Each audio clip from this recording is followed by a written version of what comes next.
Bapa, kami bersyukur buat hadirat-Mu di tengah-tengah kami. Terima kasih buat pujian dan penyembahan yang boleh dinaikkan ke hadirat-Mu. Berdoa supaya penyembahan kami boleh menyenangkan hati-Mu. Sekarang berbicaralah buat kami ya Tuhan. Tumpahkanlah isi hati-Mu. Ajarilah kami kebenaran firman-Mu biar kiranya Roh Kudus boleh mengajar kami dengan bahasa yang mudah kami mengerti supaya kami bisa menghidupinya dalam hidup kami. Tolong hamba-Mu, karena sungguh tanpa Engkau hamba tidak mampu. Hanya Kristus yang selalu terpuji dalam hidup kami, demi nama Yesus kami berdoa. Amen. Mata air kehidupan. Dalam Amsal 4 ayat 23. Jagalah hatimu dengan segala kewaspadaan karena dari situlah terpancar kehidupan. Amsal 27 ayat 19 bilang gini. Seperti air mencerminkan wajah, demikianlah hati manusia mencerminkan manusia itu. Hati kita akan menentukan bagaimana kita meresponi segala sesuatu dalam hidup kita.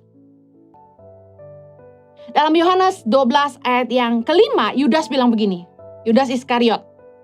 Mengapa minyak narwastu ini tidak dijual 300 dinar dan uangnya diberikan kepada orang-orang miskin?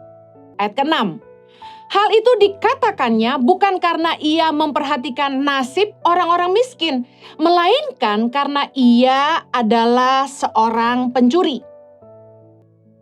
Respon kita terhadap apapun yang datang dalam hidup ini bisa berbeda tergantung dari hati kita. Jaga kemurnian hati kita. Kalau kita tahu bahwa hati adalah sumber mata air kehidupan kita, harusnya kita jaga baik-baik sumber mata air ini tetap bersih, supaya hidup kita juga bersih. Kita jaga hati kita tetap kudus, tetap suci, supaya hidup kita juga kudus dan berkenan sama Tuhan. Matius 5 ayat 8 berkata gini, berbahagialah orang yang suci hatinya, karena mereka akan melihat Allah.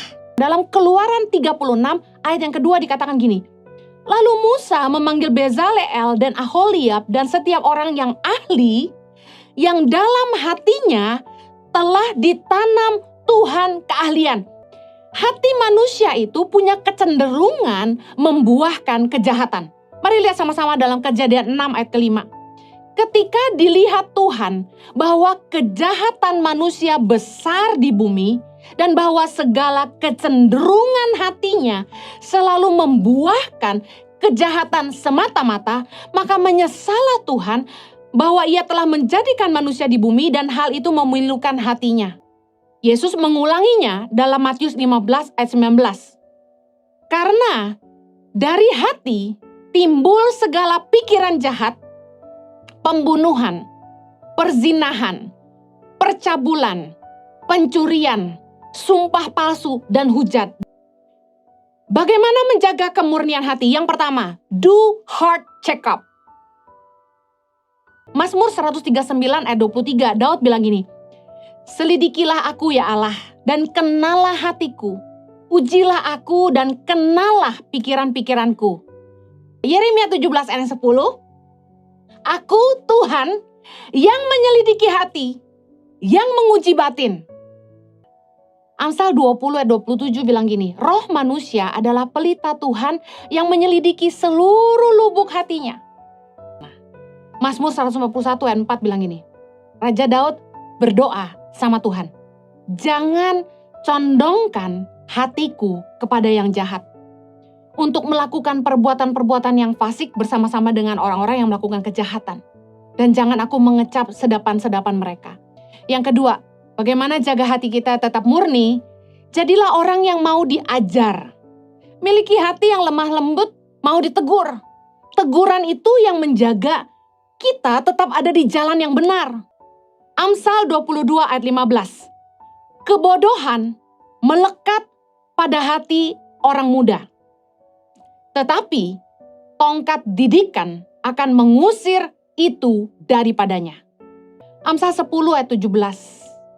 Siapa mengindahkan didikan menuju jalan kehidupan, tetapi siapa mengabaikan teguran tersesat. Mazmur 1 ayat 1 bilang gini, berbahagialah orang yang tidak berjalan menurut nasihat orang fasik. Firman Tuhan dalam Amsal 13 ayat 20 bilang ini, siapa bergaul dengan orang bijak menjadi bijak, Tetapi siapa berteman dengan orang bebal menjadi malang. Yang terakhir, bagaimana jaga hati kita tetap murni? Jaga jendela hatimu. Lukas 11 ayat 34. Matamu adalah pelita tubuhmu. Jika matamu baik, teranglah seluruh tubuhmu. Tetapi jika matamu jahat, gelaplah seluruh tubuhmu. Karena itu, perhatikanlah supaya terang yang ada padamu jangan menjadi kegelapan. Matius 5 ayat 28 bilang gini, tetapi aku berkata kepadamu, setiap orang yang memandang perempuan serta menginginkannya sudah berzinah dengan dia di dalam hatinya. Baca firman Tuhan, supaya pertimbangan hati kita adalah kebenaran dan takut akan Tuhan. Dari mata turun ke hati. Baca firman, supaya waktu kamu ngambil keputusan, semua pertimbangan hatimu itu kebenaran firman. Takut akan Tuhan.